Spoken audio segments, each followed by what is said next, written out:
እንግዲህ ያው ለሲስተም አድሚኒስትሬሽን ውስጥ ገብተን እንትኑን ለመስራት ያው ቀደም ብለን እንዳልነው ያለ ፓስወርድ እና ያለ ዩዘር ኔም ነበር የገባነው እና ያስተካከልንበት ቦታ እዚላችሁ እንደሆነ እዚህ ውስጥ ኦፕን ኔትወርክ ኤንድ ሴቲንግ ሼሪንግ ውስጥ ገብተን እዚህ ጋር ቹዝ ፍሮም ግሩፕስ ኤንድ ሼሪንግ ኦፕሽን የሚለው ውስጥ ገብተን ከዛ ቼንጅ አድቫንስድ ሼሪንግ ከዛ ተርን ኦፍ ፓስወርድ ነበር ያደረግነው። አሁን ግን ኦን አደረግነው ፓስወርድ እንጠይቀን ማለት ነው። እና ለዚህ ያለ እሱን ኦን የነበረውን ኦፍ ብናደርገው እንገባ ነበር። እና ኤክስፒ አሁን እዚህ ኔትወርክ ውስጥ ገብተን ኤክስፒ ውስጥ ወደ 7 ለመግባት ግዴታ ፓስወርድ ይጠይቀናል ወደ 2win7 ለመግባት።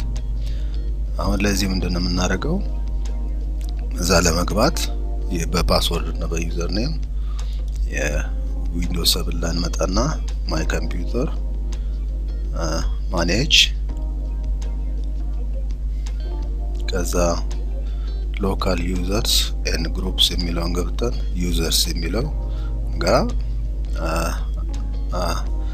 አዲስ ዩዘርስ እንፈልጋለን ክሬት እናደርጋለን። ኒው ዩዘር አሁን እዚህ ጋር ዝም ብለን ኤክስፒ ብንለው እንግዲህ ያው ለኤክስፒ ስለሆነ እንሰጠው ከዛ ለሱ ፓስወርድ እንሰጠዋለን የምንፈልገው ያው ሴኩር የሆነ ፓስወርድ እናንተ በስተቀር የሚያውቀው ለዛ ሰው ብቻ ነው የምትሰጡት። ለዚህ ለኤክስፒ ለሚባለው ለሱ እንዲገባ ከዛ ዩዘር cannot change password and password never expired create እንለዋለን እንወጣለን። ከዛ ይሄ ግሩፕ ይሄ ኤክስፒ ያው በግሩፕ አድሚኒስትሬተር ውስጥ መግባት የለበትም። ይሄን ካወቀ ያ ኤክስፒ የተሰጠው ሰው ማለት ነው የኤክስፒ ፐርሚሽን የተሰጠው ወደ 7 ለመግባት እዚህ ግሩፕ ውስጥ መግባት የለበት። ሲስተም አድሚኒስትሬተር ግሩፕ ውስጥ መግባት የለበትም። እዚህ ካለ ዴሊት ማድረግ አለበት ማለት ነው። እና ለዚህ ምንድነው የምናደርገው? ይሄን ነገር አሁን ሪስታርት እናደርገዋለን። ያው ሪስታርት አድርገን እንግዲህ አሁን ከዚህ በኋላ ምንድነው የምናደርገው? ኤክስፒ ጋር እንሄድና ሪፍሬሽ እናደርገው። አሁን ወደ ዊንዶውስ 7 ለመግባት የሰጠነው ሰው ስሙ ዩዘርስ ኔሙ ኤክስፒ ነው። ፓስወርዳችን ያው የምናውቀው ነው።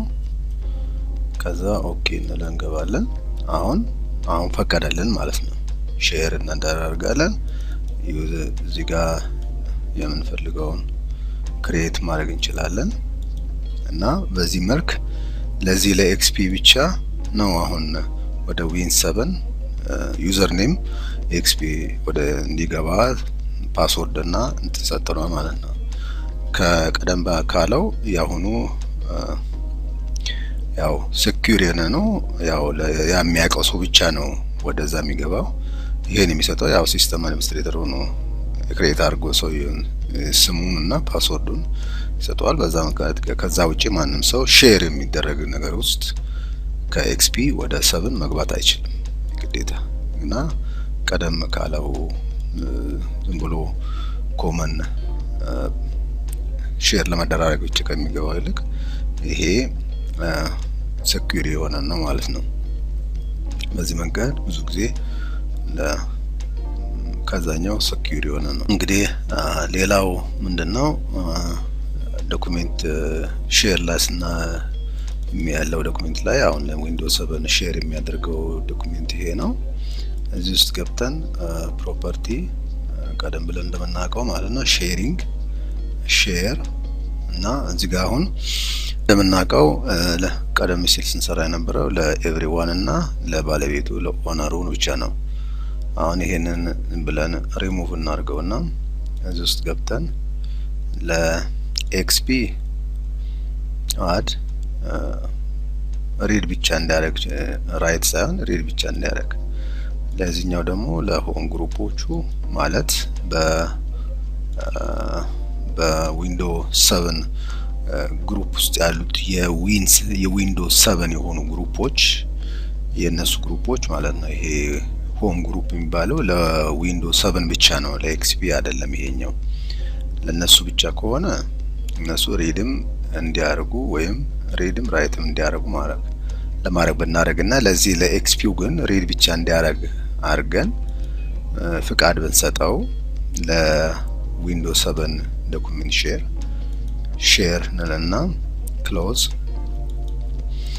ከዛ ዊን 7 ውስጥ ገብተን ኤክስፒ ውስጥ ገብተን አሁን እዚህ ጋር ሼር የሆነ ዶክመንት ላይ ገብተን የሆነ ነገር ክሬት እናደርግ ብንለው አሁን unable to create the file new word bar document look እና access is denied እና አይፈቀድም ማለት ነው። ቀደም ሲል ኤክስፒን ለሪድ ብቻ ነው ከፍታል ያነባል። ከዛ በኋላ ይሄን ከፍቶ ያያል። ከዛ እንደዚህ የሆነ ነገር ሰርቶ ከዛ ሴቭ አድርገው ሲለኝ አያረግለትም። ምክንያቱም ለማንበብ እንጂ ክሬት ሊያረግ ወይም ደግሞ ጽፎ የሆነ ነገር ሊያረግ አይደለም። በዚህ አይነት መልክ እንደዚህ አይነት ነገሮችን ፍቃድ መስጠትና ላለመስጠት የሚቻልበት ዘዴ ነው። ይሄ ሲኪዩር የሆነ ነው ለዚህ ለሲስተሙ እና ካስፈለገ እዚህ ውስጥ ገብተን እንዲህ ኤክስፒ እንዲፈቀድለት ሼር እንዲያደርግና ሴቭ እንዲያደርግ ወይም ደግሞ ክሬት እንዲያደርግ ከተፈለገ ሼር ውስጥ ገብተን ኤክስፒን የሆነውን ሰውን ሪድም እንዲያደርግና ራይት እንዲያደርግም ካደረግን ሼር ኦኬ ብለን እንወጣ። አሁን ዊንዶው 7 ላይ ገብተን ዊንዶው ኤክስፒ ላይ ገብተን አሁን ይሄንን ፎልደር ክሬት ማድረግ እንችላለን ማለት ነው። ከፈለግም እንደ አድርገን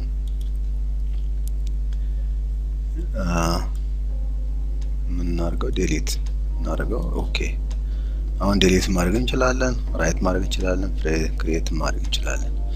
ይሄም ያው እንድትገነዘቡ ነው።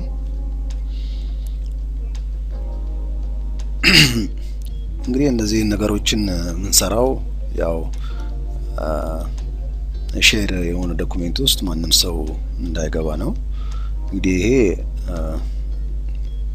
ያው ሼር ሴቭ ለማድረግ ነው፣ ሲኪዩር ለማድረግ ነው።